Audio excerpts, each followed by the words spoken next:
Peggy 18.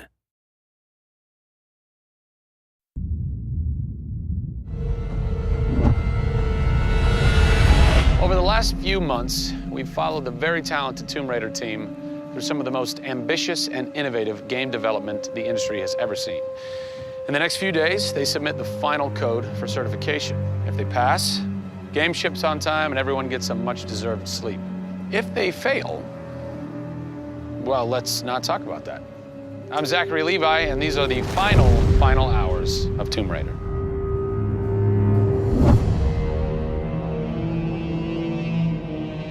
We've been around for 20 years at this point. Oh, wow. In this industry, that's crazy. Yeah. 20 years of games, and many times we've almost not made it, right? Through generation transitions, or you've had ups and downs in terms of games being released.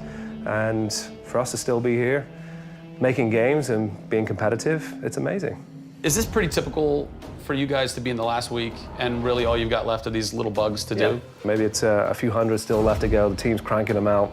You know, you're play testing it a lot. You're getting QA, quality assurance, to make sure it's clean. You know, stuff's coming in still, as in like, hey, this crazy thing happened here. And simultaneously, IDOS Montreal is doing what you're doing, just with the multiplayer at the same time, because the multiplayer and the single player are being delivered at the same time. So it's a big on team. Friday. Everybody's got to come together at the same time, at the same moment, and put pencils down and say they're done. Pencils down. Done. See. We're submitting in 4 days. Let me tell you now, we've had to move Brian Horton. He was art director. He moved over to my department in Brand about a month ago. There was a morning that he woke up and they went, "You've created a beautiful world.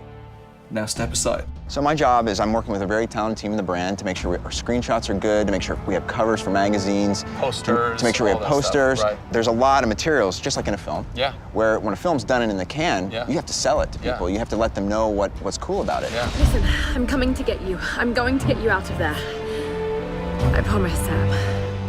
What's been great about this over the course of the entire process, with you traveling around with us, is that we've been able to bring you the final hours of each of the pieces. Yeah. We've spent probably the last 6 months watching how the music's come to an end and the voice acting has to be done. So each of our episodes up until now has really shown a side of the final hours of that particular person's role in the game.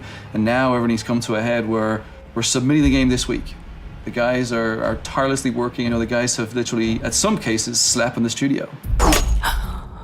Okay, so launch day, let's say you were at March 5th now. Where are you? What are you doing? I'm probably in bed trying to get 12 hours sleep. Because more than likely I would have been at some midnight opening the night before up till very late celebrating. So I'm probably at this time of the day, I'm probably in bed. I think a lot of us won't even know what to do with ourselves. You get so heads down in something, and it's been a part of our lives for years now. And you sort of get to that point where waking up in the morning, you're thinking about the game, and going to bed at night, you're thinking about the game. I'll try to sneak a little time here over the holidays, but then, you know, wait till the dust settles and we really get this in the hands of the consumers before I can really relax, I think. Even though I've played the game so many times, I cannot wait to take the cellophane off that game. Yeah. Pop it in. Yeah. It's the ritual. retail. Yeah. It's the retail copy. Yeah. And there's something special about that printed disc, putting it into the system, and you're like, this is the same game that I worked on for 3 years plus. And everyone else can have the same experience that I'm going to have right now. Yeah. Of all the taglines, whether they're actual dialogue in the game or marketing lines or whatever, something that would sum up your experience over the last 4 years is a survivor is born. Yeah. A survivor is born in you, a survivor is born in Crystal Dynamics. Yeah. We just wanted to be known as doing top-tier work. There's games I look at and say, I wish I worked on that game. Yeah. Right? Yeah. And I wanted Crystal to be that. And I think that with this one, we're going to do it. Yeah, anybody can make an explosion look beautiful and make a world look phenomenal, but we now move into a period of time where it's about having a connection with something which is much deeper than just saying, I have a controller in my hand and I'm guiding a character around and fighting or solving puzzles. There's a depth in the story that we're trying to tell, which hopefully for us is going to be able to set that structure for the future. Hopefully we've taken the risk and we've been shouting so loud about this that we're actually carving what should be done. No! Oh, don't do this to me, you northern bastard. Are you excited? You nervous? I'm both excited and nervous. You know, because we've been masters of our own destiny up until this point, and now we're going to continue that right through to launch. And what's great is that from the very first presentation I gave with Daryl about here's the vision of the game, all the way through to the very first game sitting on a shelf on March 5th, we've been there for the ride. We've been on that journey. And then all of a sudden you reach March 5th and you're no longer there's in charge. Millions of copies of your game out there, and they're in people's hands. And you're thinking, like, how are they playing it? Are they having fun?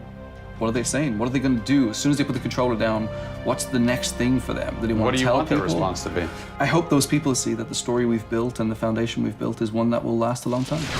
Doing something that's special is just incredibly tough, no matter what it is. You've got to really want it. You have to be passionate. You have to care about it. Everybody realizes that this is the game of their career, and everybody wants to put as much time and energy into this as possible. We have a studio full of passionate people who have put their lives into making this thing happen. This is not just a game that we're just going to ship on March 5th and people will go, great, I've got another game to my credits. This is one where the team are going to look back and go, that was a journey. It's been an honor to be able to work on Tomb Raider, and long may it continue. I see this getting bigger and better over the next few years.